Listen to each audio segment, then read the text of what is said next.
వాళ్ళు తొలగించాలి అంటే సుప్రీంకోర్టు జడ్జిమెంట్ రావాలి. రైట్.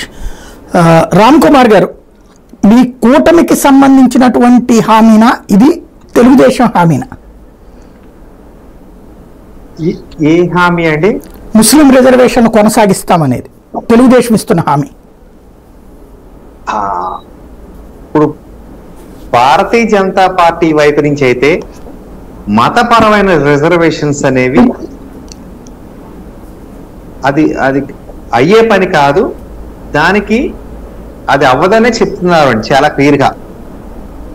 రిజర్వేషన్స్ ఏమన్నా ఉంటే వాళ్ళ కులాల వారీగా క్లాసిఫికేషన్, లేకపోతే కొత్తగా మేము తీసుకొచ్చిన ఎకనామికల్లీ బ్యాక్వర్డ్ క్లాస్ కింద ఏమన్నా ఉంటే దాంట్లో పెట్టుకోవచ్చు.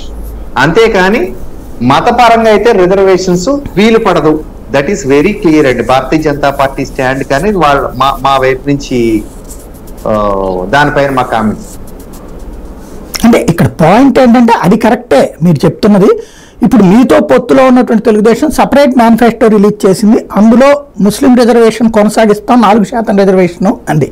అది బీసీల కోటాలో ఉంది కాబట్టి అది పెద్ద ప్రాబ్లం లేదు. బీసీల కోటాలో ముస్లిం రిజర్వేషన్ ఇస్తే తప్పు లేదంటారా? ఇప్పుడు మోడీ గారు కానీ అమిత్ షా గారు కానీ చెప్తున్నటువంటిది ఏంటంటే బీసీ ఎస్సీ ఎస్టీలకు చెందాల్సిన రిజర్వేషన్ అందులో ముస్లింల పరంగా ఇచ్చారు కాబట్టి దాన్ని మేము వ్యతిరేకిస్తున్నామంటారు.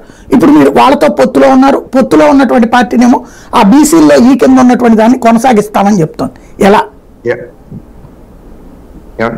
ఈ ఎలక్షన్ టైంలో కన్ఫ్యూజన్స్ కోసం దీన్ని ఎత్తుకుని లేనిపోయిన దాన్ని రాసుకుని ఏదో విధంగా అంటే ఈ అన్నిటికీ వేళ మా పార్టీ బీజేపీ, టీడీపీ, వైఎస్ఆర్సీపీ కన్నా కూడా కాంగ్రెస్ ప్రతినిధి ఉంటే బాగుండేదండి దీనికోసం. ఎందుకంటే మొత్తం అంతా ఎత్తుకుని పూసిందంతా వీళ్ళందరికీ వాళ్ళే.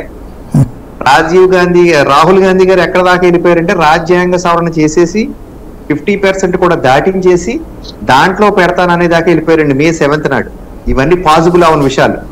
కానీ ఇప్పుడు మీరు అడిగిన క్వశ్చన్కి మళ్ళీ వెనక్కి వస్తే ముస్లిమ్స్ కి ఇస్తారా లేదా అనేది వేరే దాంట్లో పెట్టారు. నేనైతే నిజంగా దాన్ని క్లియర్ గా చదవలేదు సాయి గారు.